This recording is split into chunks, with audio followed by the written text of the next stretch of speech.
Hey, I want to talk to you about something really important today, and that is that aging is the cause of pain and disease. That the reason that we get sick and get in pain, at least one of the reasons, is because we're getting older. And that's a complete myth. And I want you to understand this is really important to understand because what we think about or how we think is going to affect how we take action. If you think that getting sick and getting in pain is part of the aging process, then you're probably not going to take any action, or at least enough action, to improve your health. If you say, oh, I'm 60 or 70 years old, you're not going to take the action to improve your health if that's what you believe. I just had somebody in yesterday, this is to demonstrate this, that I was going through his x-rays, and at C5, he had degeneration. I said, this has been here for a while. You can see this degeneration in this bone here, C5. He said, well, I'm 50 years old. I said, well, look at C2. How does C2 look? Looks good, no degeneration. I said, how old is C2? And he kind of looked at me, I was like, well, what do you mean? I'm like, it's the same age, so if this is an aging process, every single bone should look exactly the same because they're all the same age.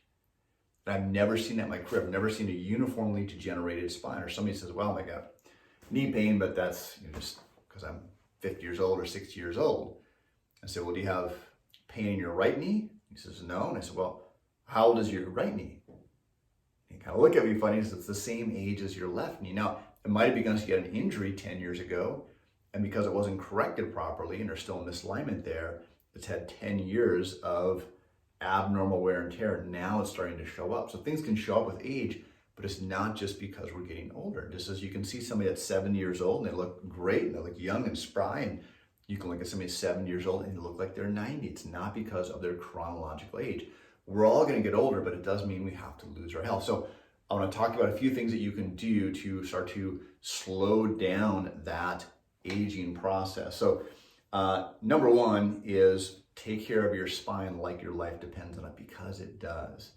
And you can just look around. Again, you see people in your life or see people in the community, if they're hunched over, you can tell they're really restricted in their movement.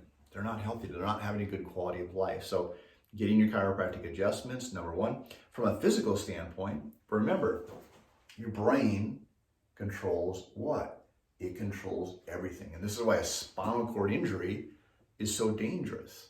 Now, if you break your arm, that's a bad thing, but you hear about somebody having a spinal cord injury, like, oh my gosh, how are they? Are they paralyzed? Are they, how's their quality of life? We know it's bad if you get a spinal cord injury. So take care of your spine. That's getting your regular chiropractic adjustments, whether that's weekly or whatever it is for you, for your schedule.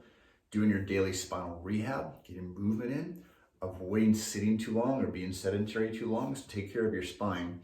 And then having a goal, and I recommend have at least one goal for your health, but having a target in your life. And they've actually shown, people always talk about retirement. I'm just going to sit around and do nothing. I'm just going to relax and really enjoy life. And the research shows that is not good for longevity. The people that have more things going on and more active are more likely to actually live longer.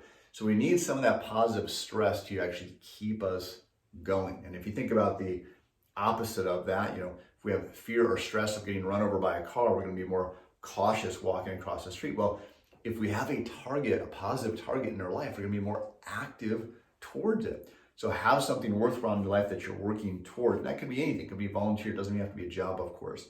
Volunteer, family, different things like that.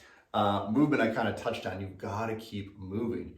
And there's that statement that says we don't slow down because we get older. We get older because we slow down, right? We stop taking action, doing things that we're supposed to do. So moving frequently throughout the day, staying active, getting involved in groups, whether it's fitness groups or playing games, going for a bike ride, but you've got to stay highly physically active. Use it or lose it is definitely true. And then social ties. This is one that I've learned here recently that is so important, something that we often overlook. And I think this is really big in the digital age because we get caught up in the internet stuff, and it's so much easier to text somebody than to call somebody. But to maintain those strong social ties, a couple weekends ago, we got together some friends that I haven't seen for a while, and just you remember how much fun it is to hang out with people, how much you laugh and have fun. And that's really important for our health and for our longevity. So just please remember that just because you're getting older doesn't mean you're going to lose your health. And you can massively improve your health no matter where you're at. It's never too late.